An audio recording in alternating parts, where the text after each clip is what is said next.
Tisser des liens de parenté.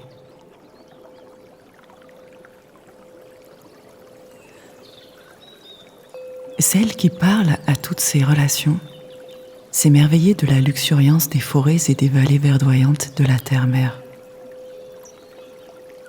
Les grandes montagnes de glace n'avaient pas encore dérivé vers le sud, ce qui laissait un peu de répit au seul endroit de terre qui émergeait, l'île de la Tortue. La vie grouillait dans tous les recoins de cette terre ensoleillée, où les plantes poussaient avec bonheur. Elle s'étira et leva les bras vers la lumière de Grand-Père Soleil. Quel plaisir d'être vivante, soupira-t-elle pour elle-même. À cet instant, un mouvement furtif, presque imperceptible, attira son attention. Retenant sa respiration, elle s'accroupit dans un volumineux buisson d'iris, en courbant quelques tiges. Elle n'osait faire aucun bruit. Elle resta ainsi, au calme, jusqu'à ce que son corps n'émette plus aucun rythme qui puisse être perçu. Elle ne voulait pas déranger les habitants de cette vallée boisée, ni les empêcher de s'adonner à leurs occupations quotidiennes, qui les menaient sans doute au ruisseau, un peu plus bas sur sa gauche. Cela lui faisait plaisir d'attendre pour voir quel animal allait se montrer. Qui donc avait produit ce bruissement dans les fourrés ? Elle n'eut pas longtemps à attendre, avant qu'un renard roux vienne flairer autour du rocher tout proche du ruisseau tourbillonnant, et qu'il se précipite au bord de l'eau pour boire une lampée, puis se sauve aussitôt.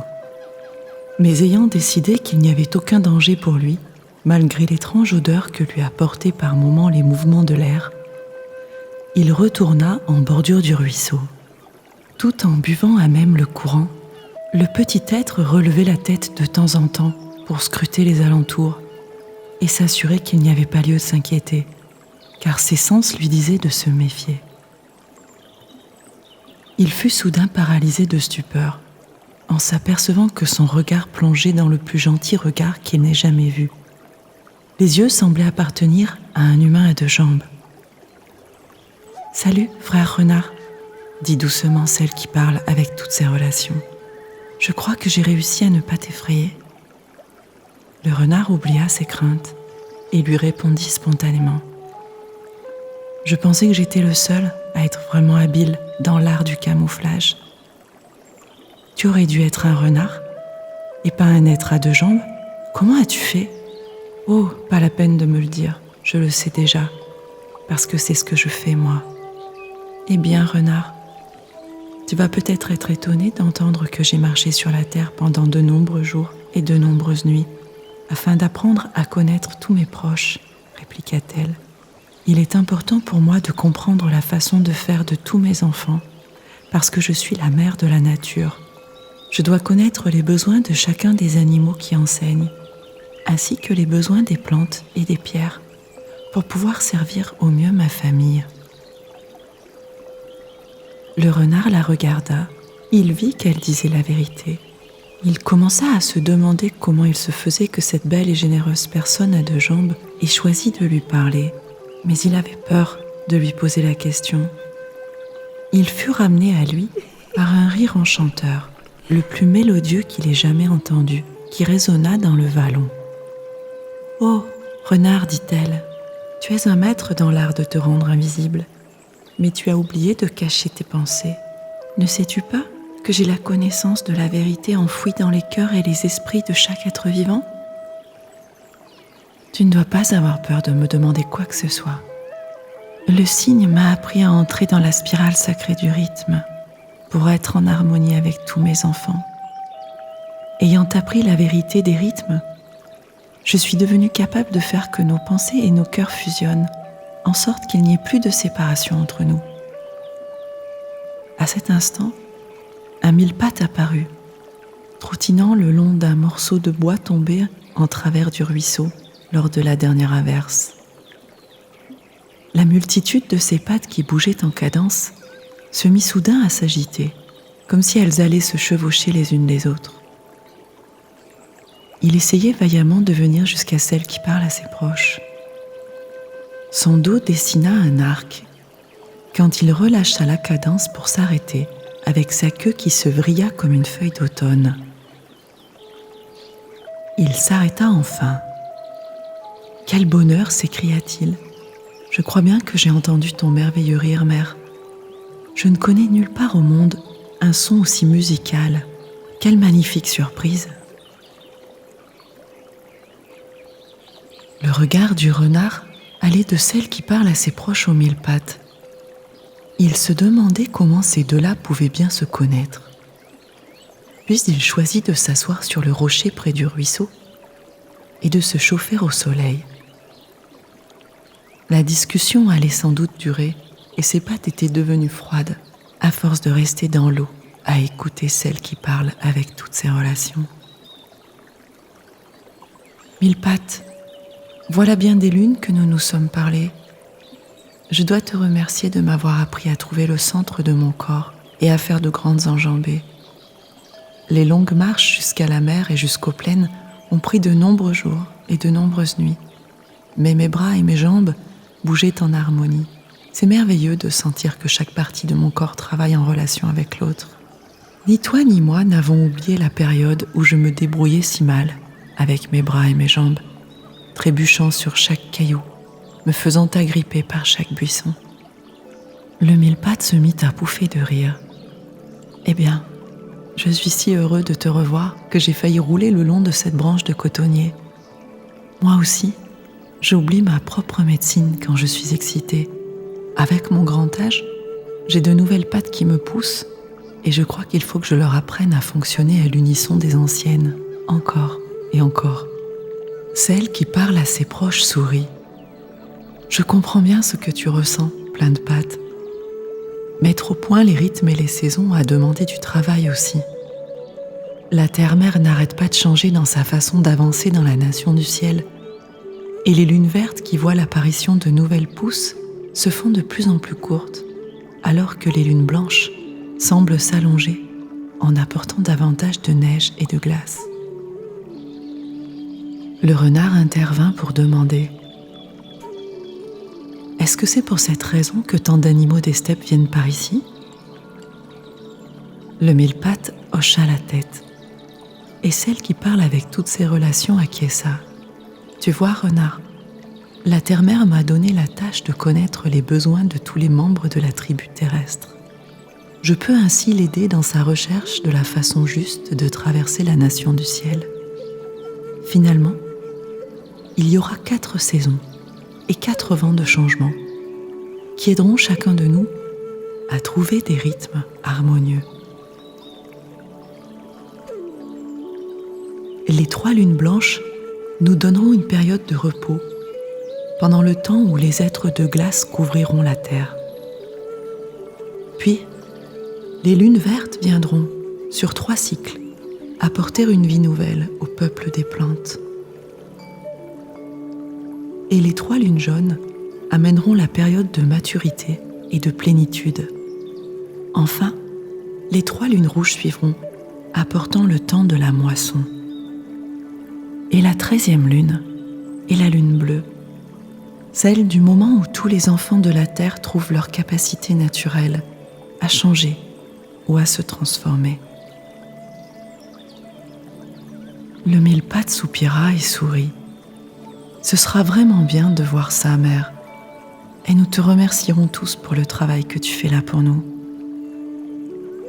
Celle qui parle avec toutes ses relations était heureuse de son apprentissage de la vérité sur la façon de nourrir les besoins de tous les enfants de la terre.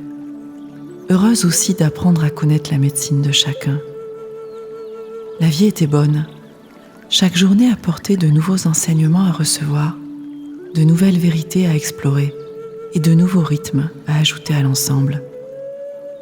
Elle était en train de réaliser qu'elle se familiarisait avec les formes de vie, en entrant dans le flux rythmique de chacune. Elle y écoutait le tambour intérieur, des battements du cœur de cet être. Et voilà qu'elle se souvint de la façon dont elle avait appris ça.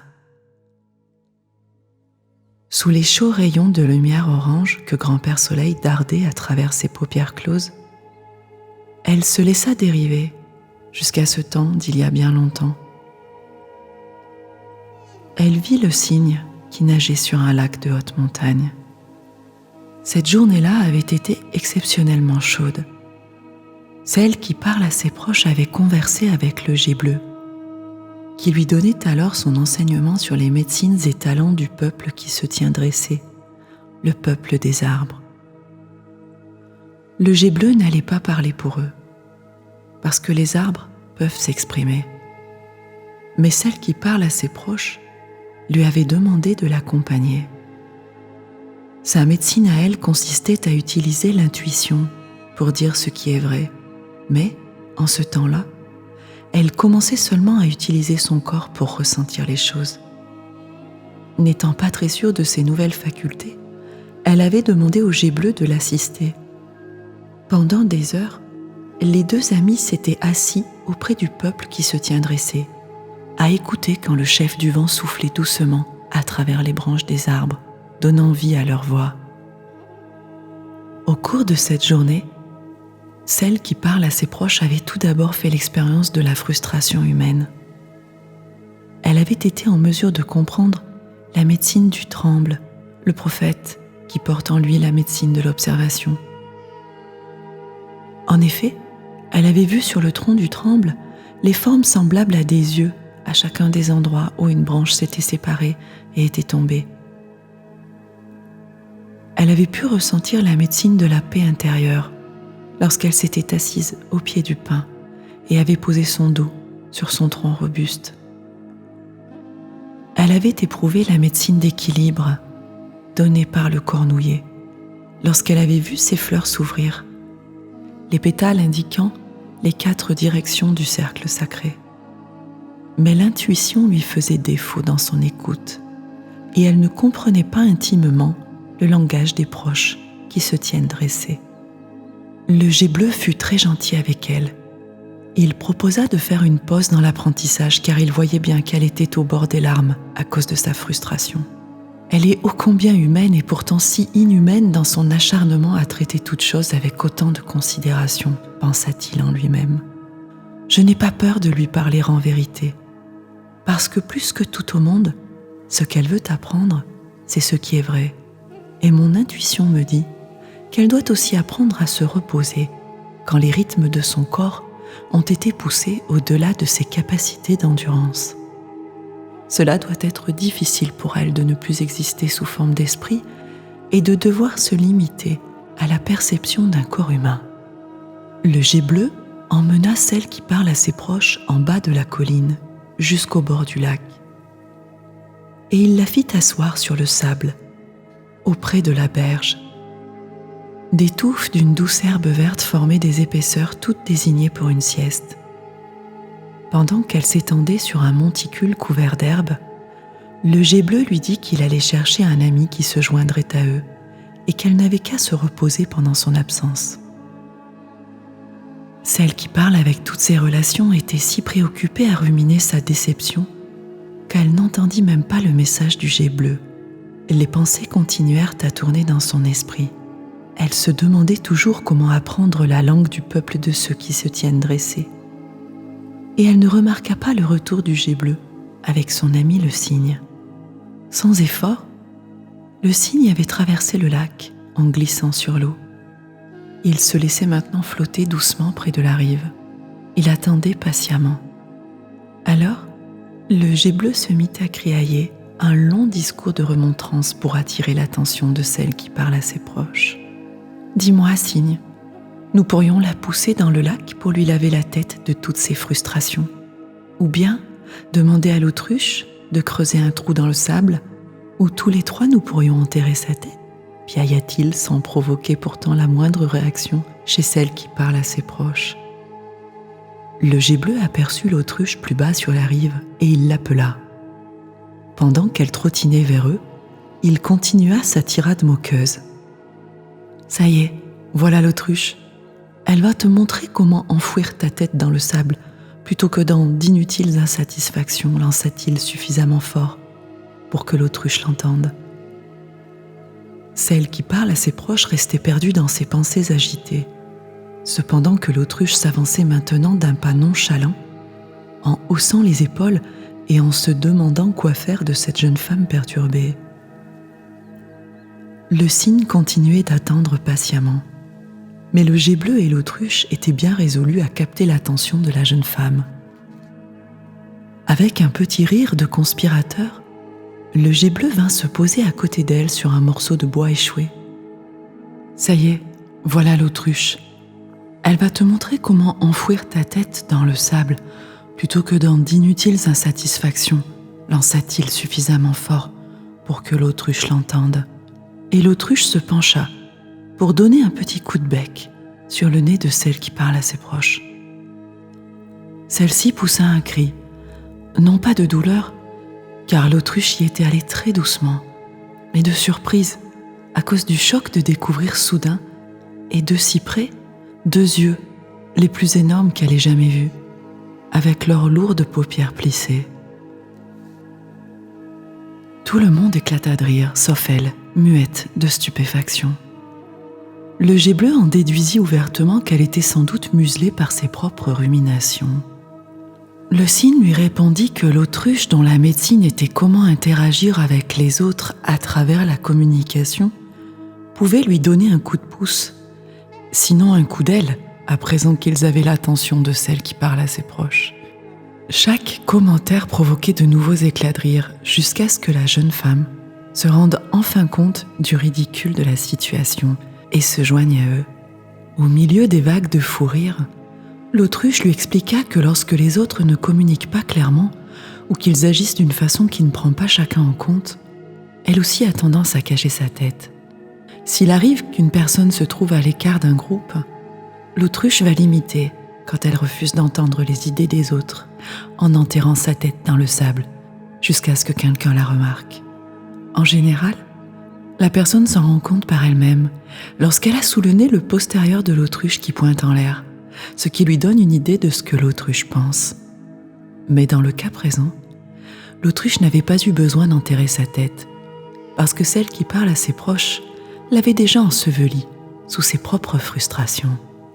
Le rire avait complètement transformé l'atmosphère de l'après-midi, et celle qui parle à ses proches se sentit de nouveau l'esprit frais, portant attention à ce qui se passait, au lieu de se demander pourquoi les limitations humaines venaient restreindre sa faculté naturelle à connaître directement les choses. Elle était en train d'apprendre comment utiliser les sens humains, et rire lui faisait du bien. Ça montait à ses lèvres et faisait gigoter son ventre. Son cœur goûtait la chaleur de l'amitié, et sa peau frémissait sous les éclaboussures de l'eau que les ailes du cygne faisaient gicler dans l'animation du moment. Elle considéra qu'il était bon de ressentir les plaisirs du corps. Elle était heureuse d'être vivante. L'autruche et le geai bleu observèrent en silence le cygne qui s'était mis à parler de façon apaisante à celle qui parle à ses proches, glissant doucement sur l'eau calme, ce qui amena une nouvelle atmosphère. « Tu vois comme mon corps se courbe et comme mon cou s'incline et ondule lorsque j'avance dans l'eau. » C'est elle qui parle avec toutes ses relations acquiesça, et le cygne continua. « Les esprits de l'eau ne s'opposent pas au mouvement de mon corps. Ils m'aident à sentir le mouvement des courants, aussi bien que mon propre mouvement. Observe-moi, glisser sur le lac, et vois la grâce de mon cou lorsque je te montre la danse aquatique. » Celle qui parle à ses proches s'apaisait de plus en plus, captivée par les rythmes du cygne.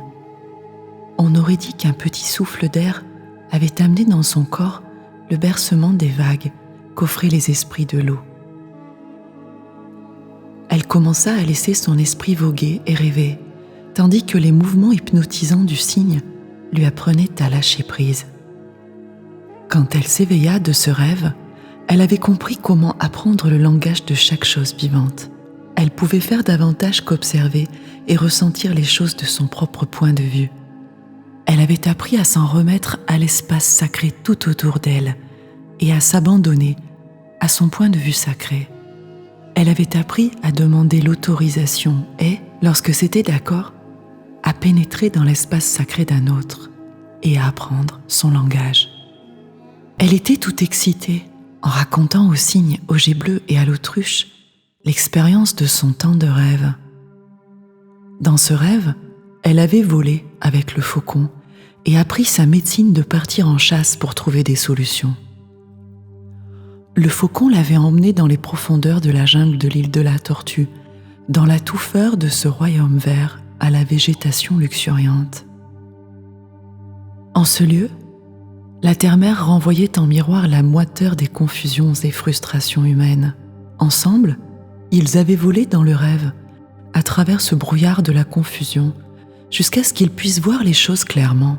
Ils avaient sous les yeux les hautes terres à la végétation dense, où vivent les grands singes, avec la neige qui étincelait sur des sommets lointains, ceux des montagnes qui surplombaient la jungle. Le gorille était un conteur sans mots. Il mimait ou imitait jusqu'à ce que l'observateur puisse voir la solution ou trouver la clé de l'histoire pour lui-même. Dans le rêve, alors qu'elle volait en cercle avec le faucon, celle qui parle à ses proches avait observé ses mimiques sous toutes les facettes. En peu de temps, la médecine efficace du gorille qui est de communiquer et d'enseigner à travers l'action avait permis à son cœur de comprendre. Elle avait d'abord trouvé ses mouvements drôles jusqu'à ce qu'elle comprenne qu'il était en train d'apprendre aux autres de sa tribu à accomplir une tâche précise. C'est alors qu'elle avait remarqué qu'il imitait un singe plus jeune pour capter son attention, puis qu'il faisait un jeu de ses imitations pour que le jeune puisse alors l'imiter lui. De toute évidence, le faucon lui avait montré une solution à son problème. Il n'était pas nécessaire qu'elle se sente séparée des autres formes de vie, parce qu'elle avait un corps humain. Elle pouvait imiter leur comportement et voir ce que cela faisait d'être eux. En imitant les actions des êtres de la création qu'il enseignait, elle pouvait s'abandonner à ce qu'elle éprouvait alors en leur étant semblable. Peu importait que son enseignant fût une plante, une pierre, un animal, un nuage, ou les esprits du vent ou de l'eau. Comprendre leur langage lui prendrait du temps, mais plus elle leur serait semblable, et mieux elle pourrait comprendre en quoi leur vie était similaire à la sienne, et plus facile aussi il lui serait de connaître la façon de communiquer propre à chaque espèce. L'autruche, le jet bleu et le cygne étaient très heureux que celle qui parle à ses proches en ait fini avec les frustrations et en vienne à la compréhension. L'équipe des 4 se retira sous les ombres douces de la forêt, celle qui parle à toutes ses relations, montrant le chemin. Elle était décidée à utiliser la compréhension nouvelle qui lui était venue pour communiquer avec les arbres dans ses relations avec eux. Jusqu'à présent, elle avait simplement observé et essayé d'écouter lorsque les esprits du vent agitaient doucement les buissons d'émeraude et de jade du peuple de ceux qui se tiennent dressés. Il était temps de pratiquer et de développer ses aptitudes à communiquer. À ses amis enracinés autour d'elle, elle fit part de son intention. « J'ai appris à m'abandonner au rythme de l'espace sacré autour de moi. À présent, si vous êtes d'accord, j'aimerais devenir semblable à un être qui se tient dressé, dit-elle. L'être d'un vieux pin laissa tomber une pomme de pin qui roula à ses pieds comme une offrande d'amitié. Elle accepta le cadeau avec plaisir. Elle s'agenouilla pour creuser un trou dans le sol tendre, couvert d'aiguilles de pin, et y enterra ses pieds jusqu'aux chevilles. Puis, elle se dressa fièrement et leva ses bras comme des branches vers les rayons du soleil qui filtraient à travers l'épaisseur verte de la forêt. Le silence enveloppa tous ceux qui étaient rassemblés là.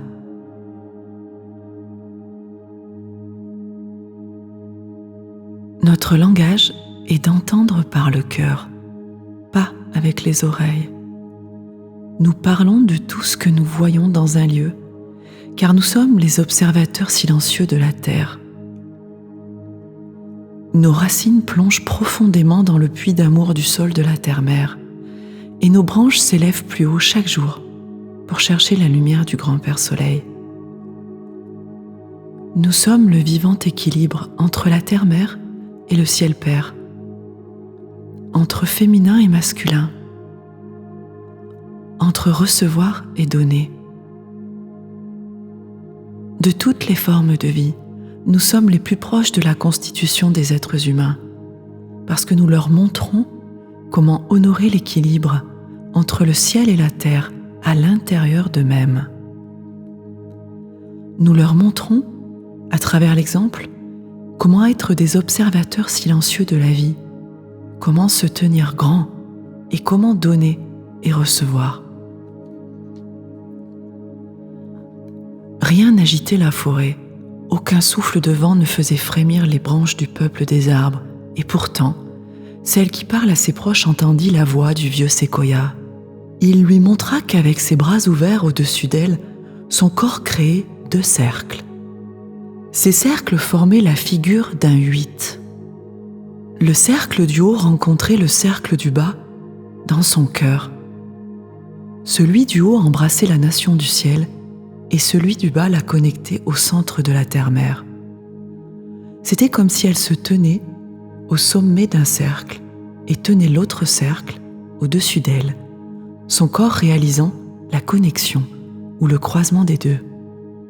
Il y a 2 roues de médecine de la vie, dit le séquoia. Les êtres humains, tout comme le peuple des arbres, ont la possibilité de réaliser l'équilibre entre le ciel et la terre.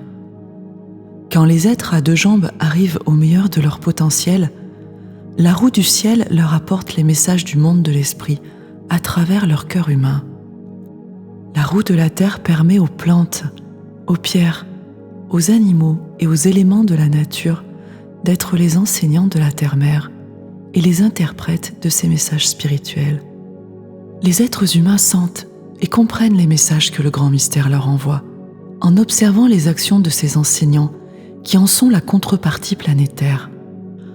En se rencontrant dans le cœur, les 2 roues de médecine montrent que le ciel et la terre, le spirituel et le matériel, sont égaux et sont un. Vois-tu, la seule véritable limitation de l'être humain vient lorsque son cœur est fermé. Lorsque le cœur est ouvert, toute la création devient accessible et compréhensible. Tu es devenu cet équilibre-là, et il va se mettre à ton service. Le souvenir de ce temps et des enseignements reçus emplit le corps de la mère de la nature d'un sentiment de chaleur, la ramenant doucement au moment présent. La lueur orange que grand-père Soleil avait projetée sur ses paupières s'était transformée en un orangé plus intense, signalant que le jour touchait à sa fin. Elle pouvait entendre la truite sauter pour gober des mouches dans le petit ruisseau mélodieux. Elle pouvait humer les premières effluves du jasmin qui ouvrait ses fleurs la nuit et savourer la fraîcheur humide qui s'élevait des pierres au bord du ruisseau. Dans son esprit, les images de ces transformations dansaient au milieu de centaines d'autres perceptions. Elle pouvait entendre le petit ronflement du renard qui s'était endormi et le grattement des nombreuses pattes du mille-pattes sur le tronc du cotonnier.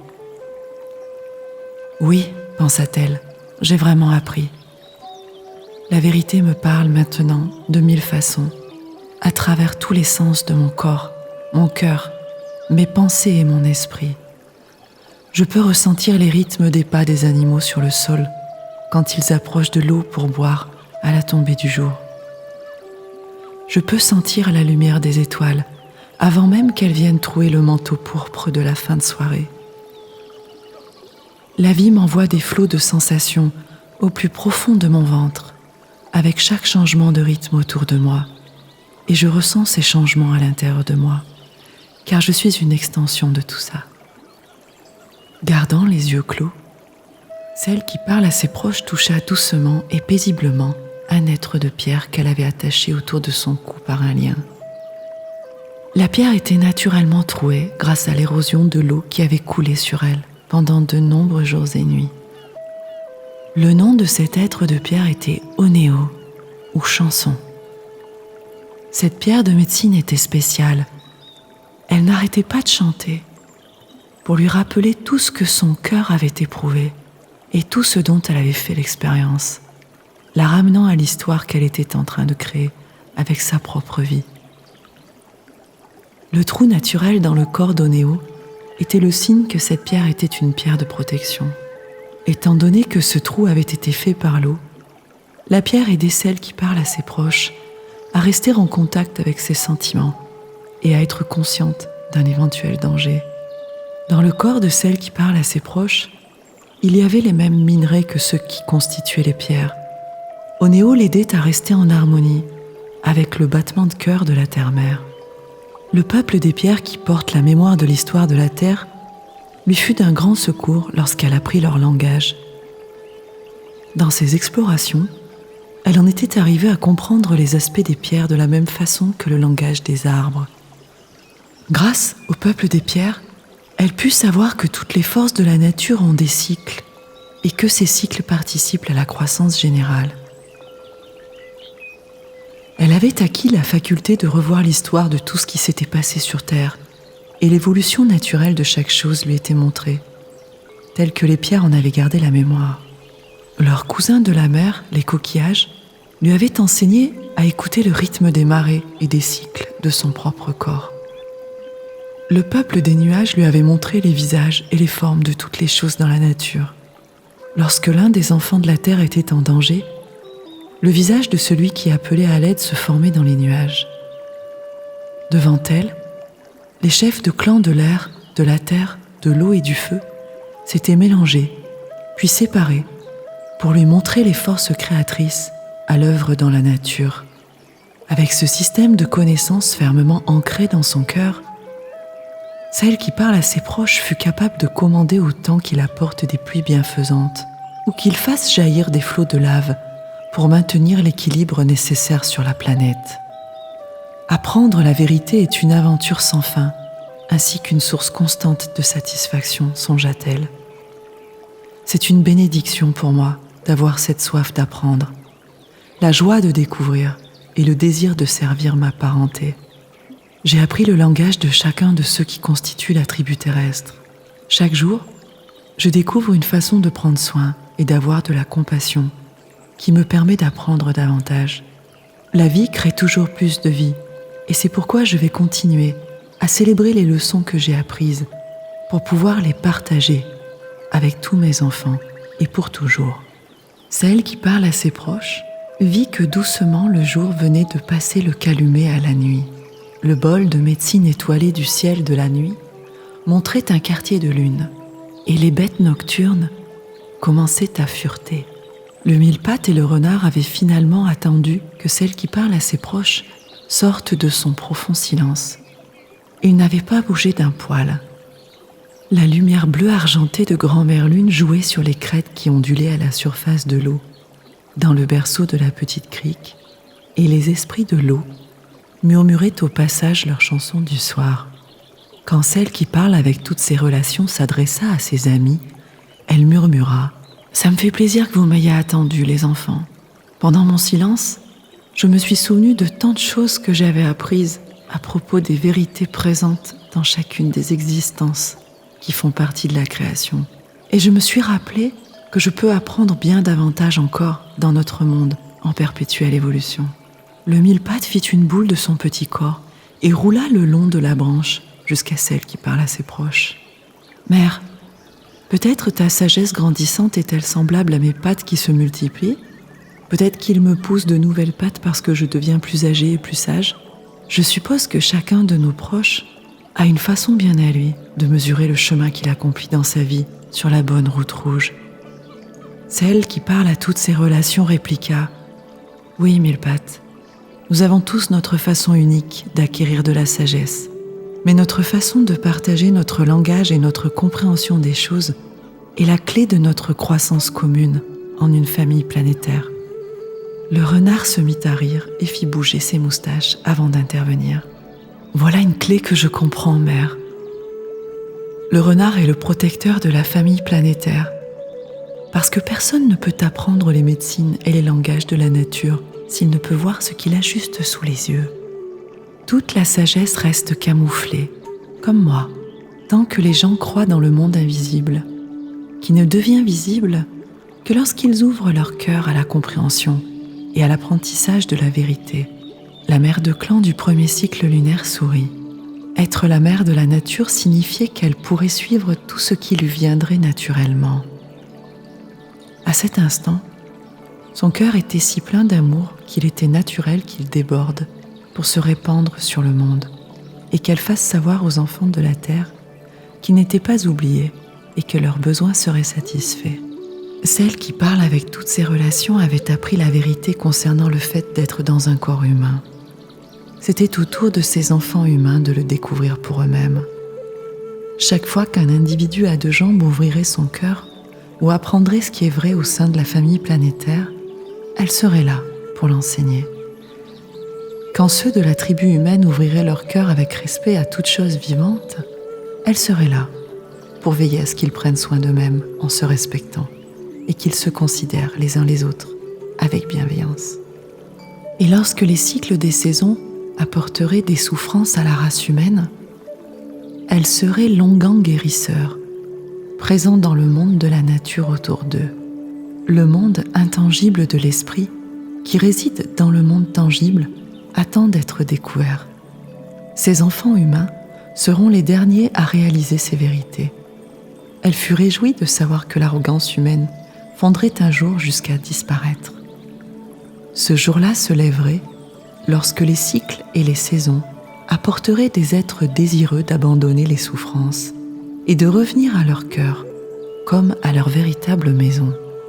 Oui, la vie est bonne, souffla-t-elle dans la nuit remplie d'étoiles, juste assez fort pour que ceux dont le cœur était ouvert puissent l'entendre.